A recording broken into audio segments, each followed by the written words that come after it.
Welcome back to the show. Check out these headlines. We have Perry and Boring, the Chamber of Digital Commerce, really cracking down, exposing who wrote the banned crypto bill in the United States. And we've got ETHGate whistleblower Steven Nureyev sits down with John Deaton and drops an absolute bombshell. We got that and so much more. Somebody roll that beautiful intro.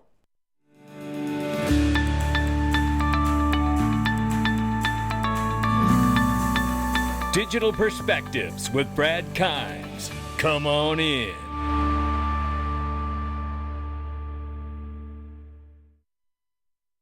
Welcome back to the show. You can follow us on Twitter and YouTube for exclusive content at the top of the screen. Right now, it's $1.68 trillion market cap for crypto.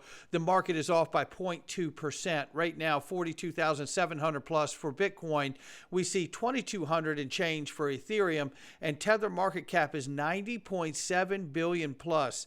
Number 5 spots XRP at 61 cents right now. It's up 0.3 on the 24-hour and up 1.7 on the 7-day. Current range of price for XRP is ranging between 0.5974 on the bottom and 0.6139 on the top. We will keep an eye on it as the day goes on. Now, I do want to tell everybody, XRP Las Vegas 24, it's here. It's coming, ladies and gentlemen. 134 days and counting. And let me tell you something. We had an incredible breakout for the ticket sales. It is on like Donkey Kong, ladies and gentlemen. Let me tell you, this is the button you hit for XRP Las Vegas tickets. You can get either a general admission ticket or a VIP ticket, and then there's an after party you can actually buy a ticket for as well, which is going to be incredible. Then you can join us at the fundraiser with Chamber of Digital Commerce, and that fundraiser is going to have some very incredible special guests like Michael Arrington, Brad Garlinghouse, Christian Carlo. Oh, yeah. And I'm sure some more. You can get your discounted room booked right here by clicking this button as well. Let me tell you, this is going to be a remarkable event. You're going to see so many incredible people here. You won't believe it. Don't miss your chance to get a ticket. I've told people this, and I'm telling you, this is not hype. This happened last time. This will sell out. So make sure you get your ticket as soon as you're able to. I know it'd be a great holiday gift.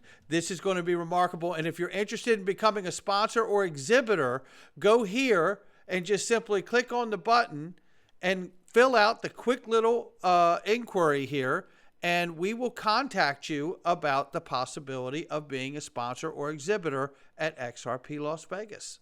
Super excited to have you. Oh boy, do we have it here. Now, we've laid out the highlight clips here, and the whole thing was fire, but shout out to John Deaton for having Steven Nureyev and his lawyer on. Not only is ETHGate bigger, it's way bigger. You're going to hear, but let me set these clips up here. For one, the SEC claimed that they were not involved behind Steven Nureyev and his arrest. But there is massive evidence that suggests highly otherwise, and you need to hear it. Let's start here, and you won't believe the bombshell that he's going to drop on us here. It was heavy, and you're going to get it today, right now. Steve, you've made comments on social media that in multi-agency cooperation, you said the SEC is implicated in your arrest. I want to show Exhibit 13, where this is a discovery request, and the Department of Justice basically says that employees and agents of the U.S. Securities Exchange Commission were not part of the prosecution team, which rebuts what you're claiming, right? You're claiming that the SEC is involved, and they're like, hey, they're not part of the prosecution team. So I understand that you did something smart next, and you send a FOIA request to the SEC, and here it is. And even though they weren't part of the prosecution team, they say they got 14 gigabytes of data on you, 112 boxes of records. And we're talking, just so people know, if it's a banker's box, then it fits 2,500 pages per box. I know that just from my civil litigation practice. And 112 boxes would equal 280,000 8x11 pages of documents and evidence. And so I know the DOJ said that the SEC is not involved, but the SEC has. Why does the SEC have 14 gigabytes and 280,000 pages of documents on you, Steve? Were you ever investigated by the SEC? Were you part of an enforcement action? Why so much data on you? I have no idea. I mean, there is no explanation, and what they said was, well, in 3 years we'll consider your request, and then it was basically they denied it. So we are filing suit to compel them to give it, and under the Privacy Act, they're not allowed to get personally identifiable information about me from the DOJ. But what we've pieced together, and it's beyond the scope of this right now, but we pieced together, they not only, I wouldn't say they were just part of the prosecution team, they were directing the entire prosecution from the SEC. It's the same group, Hinman, Berger, these, Valerie, and they placed somebody in the Eastern District of New York where I was getting prosecuted from the SEC. They were really calling the shots. It was very clear. Wow. Okay, well, that's not all, and the bomb drop's coming, but I want you to take a listen to this clip right here, and we'll start right here and listen to Stephen Narayoff's lawyer here, Michael Scotto, and listen to this. There's an exchange here. It's a few minutes, but you need to hear this whole exchange. Right. And again, we were very surprised. And when they put their response in to our motion to dismiss and our motion to compel, they said, well, if the case goes any further, at that point, they'd made the decision, after we revealed everything that had gone on and the misconduct and the fabricating of evidence, to basically cut their losses and move. They opposed our motion to dismiss, but they moved to dismiss. And then they said, well, really, it's kind of moot. All right. Back to you now, Steve. It's almost like reading a novel when I read this for the first time. Can you just, for those that don't know, because not everyone that's watching this and that will watch it can you describe the circumstances of your arrest? So yeah, it was about 5 something in the morning, and it was about a dozen agents busted in through my door with guns blazing, some. I don't know, I was in my bedroom, and they all came into my bedroom and kind of surrounded me with their guns out. I said, "What are you here for?" And they said they wouldn't answer me. And this was the agent that I'm talking about. That's actually running this whole thing. Is the agent that I reported a lady to as a con artist, right? And he would never speak to me about it. So then. They did a few things. Number one, a number of the agents, because there was somebody else in the house, went through my entire house and searched the entire house. And there was no search warrant. Number two, that agent, Jordan Anderson, took my phone and put it up to my face, and I went like this, so it wouldn't open up. And he said, "Well, tell me what the code is," and I just said no. And so they made me sit there for quite a while. Then, fast forward to the van scene. All the other agents left except for Jordan Anderson and one other agent. And there was a white van right in front of my home, and they put me in the van. And this is not like one of those cushy vans with TVs or anything. It was like a van with like a metal floor, and they just had me sitting on the floor handcuffed. And so he gets out his book, and he's like looking at it, and he says, as if he knows what the sentence is going to be, and he said, "You're not going to see your kids grow up, you're going to be going away for decades, so you better cooperate." And then he said here, and he gives me this clipboard with I don't know how many pages, maybe 50 pages or so.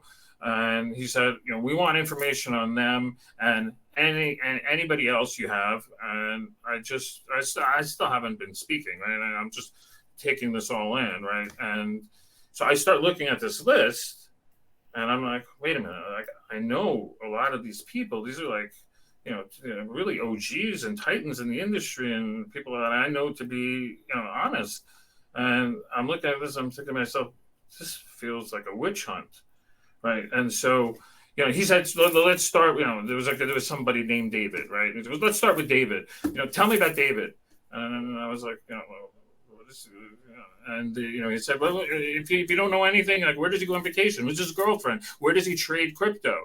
And so then I just looked at him, and I said, I don't know. The only thing I could say was, did anybody read me my Miranda rights? Because I really wanted him to stop, harassing me. I wasn't going to answer. The other agent in the van did not appear to understand what was transpiring, right? And he kind of looked at me with like a sorry look. It wasn't a bad cop, good cop thing, right? He was just like kind of lost. And, that could be really the reason why the arrest report didn't come my way, because it would have to be truthful. Well, that doesn't stop there, because here's where the real bombshell comes in. Steven Nureyev says, I'm about to drop a bombshell and tell you that the MakerDAO hack that took place was an inside job, and they brought William Hinman in to do the cover-up. This is what he said. To drop a bombshell right now, and I'm going to make a statement, and it's what we discovered as we kind of tripped into this.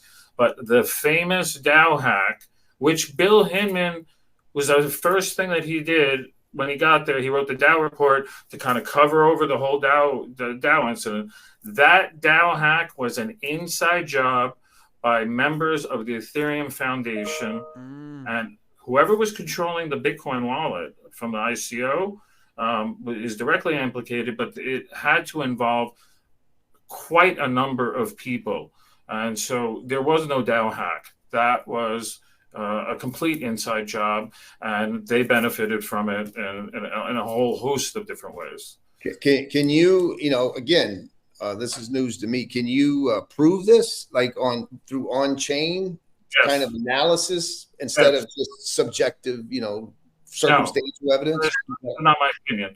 I mean, that's the beauty of blockchain. I mean, it's not my opinion. You can look at the wallets. You can see, I'll give you one example. One of the wallets that's connected to, I'm not going to make any individual accusations on this first show, right? But one of the wallets that's connected to a certain individual actually communicated with the hacker's wallet, 10 days before. And another one of the individuals at the Ethereum Foundation, set up the contract for the hack and set up, the wallets. So, that's like, none of that makes any sense. There's a lot more. I mean, I'm just giving you some anecdotal stuff that absolutely doesn't make any sense. So, there's a ton more than that. All right. And, well, listen, look, I tell you, this is, what he's saying should be verifiable by someone who knows how to search this information on chain. So it's very troubling what we're seeing here. Now, this is the importance of keeping receipts. They claimed extortion, but in this clip, there's proof they offered more than what Steven Nureyev wanted or even asked for. So essentially, they threw him in the van because they were saying that you tried to extort certain entities. But the reality is this clip proves that Steven Nureyev was being set up because they were actually offering him more than he was actually looking to get. And then they didn't realize that Steven Nureyev was actually recording them. Take a listen to this clip here. I'm going to have to move it on quickly because we got to other things. But I had asked you to give me something that you believed showed one of the many claims of evidence that you have on Steve's innocence. And one of the things that you all provided, we'll play number 11, which is the StormX call. I'm excited to build something beautiful with you guys. So thank you so much for supporting us. And I'm really looking forward to the future. So thank you. This is what you guys said, right? You wanted So 1.4 billion tokens plus the 30,000 worth of ETH, which is 808 million. I'm saying we're going to give you more since we already wrote it down, 2.25 billion tokens. So I don't know why you're arguing because you're getting more. I'm sorry, I'm still on my first cup of coffee. Okay, so I'm assuming that person was who Steve allegedly extorted. Yeah, that was the extortion, right? If Steve didn't have the video of that, they would have testified at trial that during that Skype that Steve had extorted them, when basically they're offering him more than he asked for, and he's shocked because, you know, he's looking to get what he's entitled to, but they're offering him even more than they asked for. And that's one of the instances in which the government said that Steve had extorted them. So there is an enormous effort and campaign that has been going on for years, it appears, to look like to discredit Steven Nureyev, doesn't it? It sure does. And then there's this. This is why understanding ETHGate is so important. Because Elizabeth Warren appears to be weaponizing government to the benefit of her own donors. We know that she's introduced the crypto bill to ban crypto in America. We also know that the American Bankers Association wrote that bill that she's put her name on. But even worse, now trying to intimidate nonprofits like Blockchain Association here. She writes, Kristen Smith, the CEO of Blockchain Association, says, I write in regarding a troubling new report that your association and other crypto interests are flexing a not-so-secret weapon, a small army of former defense, national security, and law enforcement officials to work on your behalf to undermine bipartisan efforts in Congress and the Biden administration to address the role of cryptocurrency in financing Hamas and other terrorist organizations. This is despicable tactics to use your power as a senator to attack a non-profit lobbying organization for pursuing their own interests, just as Elizabeth Warren is for the American Banking Association. This was the clip that we played yesterday of Perry Ann from the Chamber of Digital Commerce telling all of us that she was going to release the video of the Senator Marshall actually telling us that the American Bankers Association wrote the bill. And true to fashion, here it is right here. Shout out to the Chamber of Digital Commerce for calling this out. Senator Warren and I have authored the Digital Asset Anti-Money Laundering Act that represents a step in the right direction. Again, I think that this is a light touch. The first thing we did is we went to the American Bank Association and said, help us craft this. And I don't know if you saw Senator Warren's hearing with Jamie Dimon yesterday, but Mr. Dimon said basically, in his opinion, crypto is only a tool for criminals. And I think that, again, it's that light touch by the federal government as opposed to a heavy touch as well. That's about all I know about crypto. That's about all I know about crypto. And it's just a light touch. That's all. That's a light touch bill. It's going to ban crypto in America because they asked for the American Bankers Association to write it. But it's just a light touch bill, right? That's all it is. Well, meet the light touch people who are begging you to vote them out of their district. One is Senator Roger Marshall. 2, Joe Manchin. 3, Lindsey Graham. Gary Peters. Dick Durbin. Got to go. LaPuna Butler. Tina Smith. Angus King. Jean Shaheen. Bob Casey. Richard Blumenthal. Michael Bennett. Cortez Masto. Sheldon Whitehouse. John Fetterman. I'm going to keep going. Raphael Warnock. Chris Van Hollen in my district in Maryland. Shame, Chris. Ben Ray Lujan. these are the people that have got to go. They've got to go. They're working for who? The American Bankers Association. But who put them in office? People. The American people. But that's not who they're standing up for.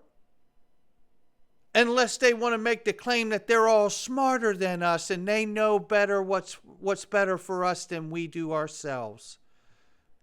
That ain't the kind of leader I want. Then very quickly right here, this is Brian Armstrong talking about the super PAC, and they're putting their money where their mouth is this year. Come on in, Capitol Hill. Today, I want to start with some of the news this week. You're donating $1 million as part of this massive crypto super PAC in Washington, $78 million total for congressional races coming up next year. What kind of influence are you hoping to garner here? Yeah, this has been a big moment for the crypto industry. So I personally donated, but so did a large number of other companies in the space, actually. So raising $78 million for a super PAC is a big milestone. The goal of that PAC is to elect pro-crypto and pro-innovation candidates in 2024. And there's 52 million Americans out there who have used crypto now. That's 5 times the number that have a union card. It's 3 times the number that have used an electric vehicle. And so this is a massive constituency, and they don't feel like their voices are being heard in DC. So I think it's time to make sure that people know that being anti-crypto is just bad politics in DC. So speaking of DC, today, I want to start. There you have it right there. Look, Ripple is a part of this. Kraken's a part of this. Circle's a part of this, and many others in this space. And they're putting their money into the super PAC to affect the outcome on Capitol Hill, because money makes the world go round, not politicians, ladies and gentlemen. If you'll join us in the Freedom Zone, you're going to see more disturbing behavior.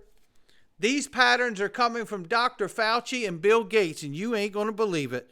And we've got Robert F. Kennedy Jr., who's going to break it down for you like nobody else can. We got that and so much more. Not financial advice from me or anyone else. I'll catch all of you on the next one.